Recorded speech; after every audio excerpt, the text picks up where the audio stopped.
Hey guys, I'm here with an incredible human being. He's an actor, he's a performer, he's a jack of all trades, he's a Renaissance man. It'd be quicker for me to say what he's not than to say what he is. I'm going to cut that. He is Leo Cortez. Hi, Leo. How are you?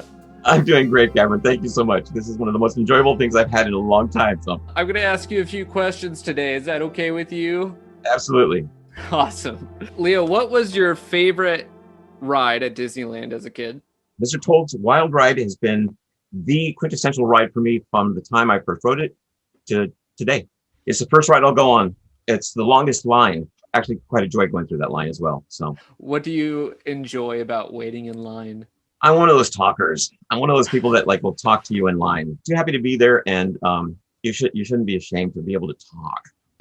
That's true. That's true. What is it about Mr. Toad's Wild Ride that makes it your favorite? It's off-road riding. Who wouldn't want to do that? If you're with another person, do you ever let them drive? Never. If you could be a face character at Disneyland, who would you want to play?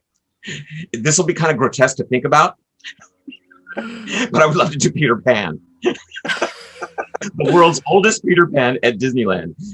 It could bring people in specifically to see the geriatric Peter Pan. I think Peter Pan embodies kind of like who I am at Disneyland. Yeah, Just the one who will not grow up. What was your favorite Disney movie as a kid? Mary Poppins. Oh. Movie. Now, animated movie, would you like to know? Sleeping Beauty. And when I was all of 5 years old, it awakened in me the artist, which as I grew up, I started realizing that was really the core. That was the genesis of my interest in art. All right, now I'm super excited to ask you about this. Is it true that you have a family history with Disneyland? Yes. Yeah. Yeah, we've been going since I was born. I was born in the city of Orange, which is non-existent now. It does not exist. It is now Anaheim. So at that time, my father was a mason, one of the masons that worked on Disneyland on breaking ground day when they broke ground. That he was there. All of that. It's kind of fun to go through old photographs in our family collection because there are some that he's standing next to this big old pole, and on the back in Spanish is written Disney, Disneyland, or the Mundo de Disney. It's kind of cool to know that this is like this pillar is part of the monorail, or it could be any other part on that. But he worked on several parts of that part, and it's kind of fun to go through it because a lot of it's gone, but some of it's still there, and it's kind of neat to walk by and say, my dad did that. He got to work on the Matterhorn, got to work on the Alice in Wonderland. The last thing he did, I would think, was the Haunted Mansion. And a lot of people don't know this, and you'll probably have like aficionados that will argue it.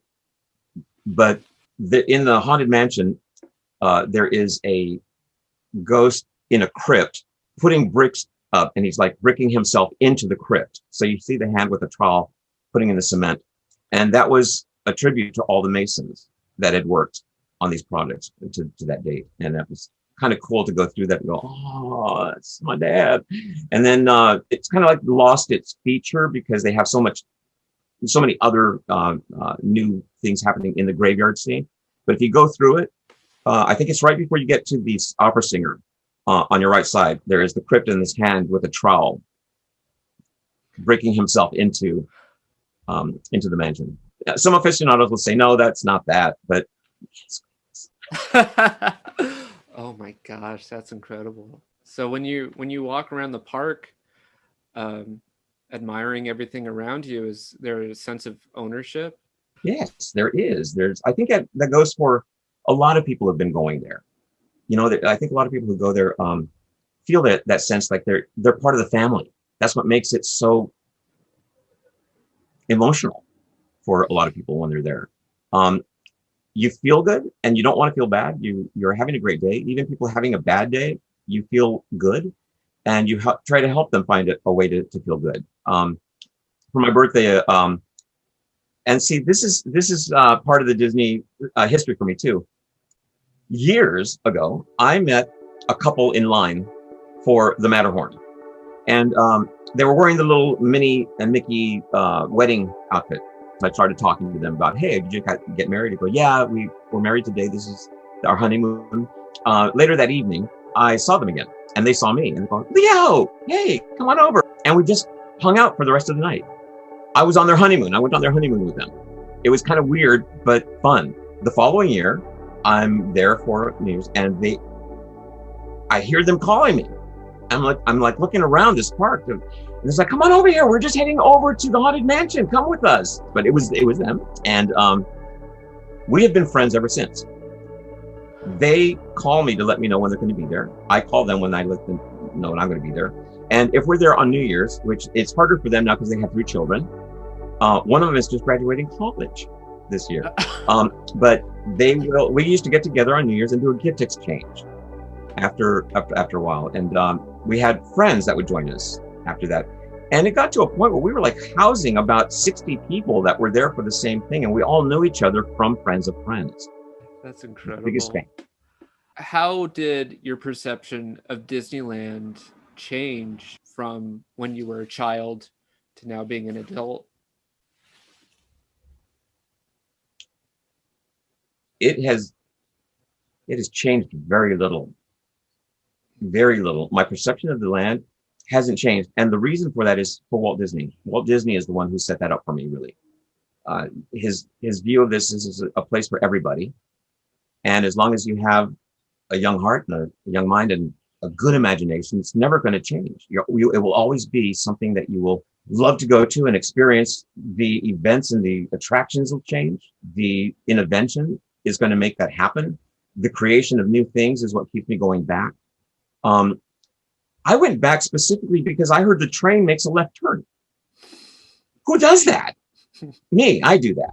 I went back to just because of that change. I wanted to see the train make a left turn, which is always going in a circle. So well, this time when put in Star Wars, they had to change it around, and I had to be on that. And the funny thing is, like, I have a life really outside of this, but it's always connected to Disneyland. Always, everything Disney. It's connected somehow in one way, and it's visceral sometimes. It's a very emotional and strong connection I have with this land. It's been there all my life. Can I tell you one of my most emotional times I ever had there? Yes. So I went to the town hall, and the display that they had there was a lot of letters to Walt Disney. It was a long line of the most famous people you would ever imagine, writing him to thank him for the tickets and the time that they gave them at Disneyland. So you had John F. Kennedy and Richard Nixon, Leontine Price, the opera singer, and just amazing people writing these letters. And I just went down the line reading every single letter, their feelings about being there, and their amazing day that they had in this magical kingdom was just great. But the very last letter that I was reading, I'm like, this isn't making sense. And I was reading it. It was dear so-and-so, I am sorry to inform you that we are no longer going to be needing your workspace. My brother and I have decided that we are going to give up our work here in Missouri, and we're going to move to California, where we're going to open up a new animation studio. Though we only have the very small beginnings of this, we'll be working out of a very small warehouse. We've decided that we're going to put everything we have into this business, and we want to thank you for everything you've done for us here, but this is our big move. Signed, Walt Disney. I read that and then looked out the window on this New Year's evening with hundreds of my closest friends all walking down the street, back and forth, kids and balloons and hats, and everything going on. And I just broke down. I just broke down.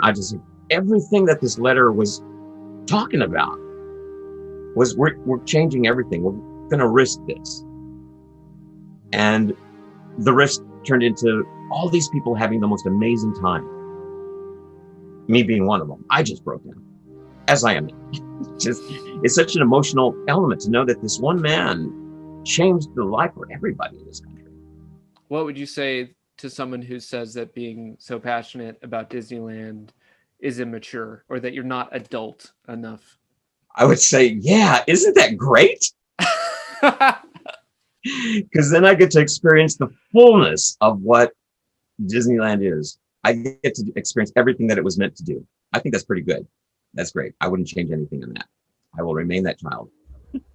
Leo, I could talk to you forever about this, but I won't. This is, people say I got a lifetime of this experience. That's why we can't talk about it. Yeah. This is what it means now. This is what it means. So Is there anything you would like to plug? I love your music. I love your music so much. I love what you did with this. It's such a great homage, but I love how wonderful it really is. You really catch the essence. You catch the essence of everything Disney, and it's rare. That is very rare that people can do it on your level. And it has a very modern sense to it, which I love. A very contemporary sense to it. I hope that people who listen to what you have and if they watch this, that they have in their hearts the desire to go experience what I experienced. That they have the youth behind them, and they'll never lose to experience what I experienced at this age.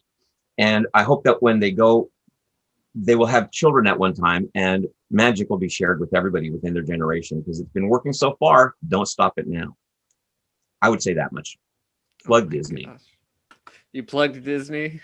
That's good. That's good of you. They need your help. Talking to you has been such a magical experience. It warms my heart, and hopefully I'll see you real soon. You bet, Jimmy. You bet.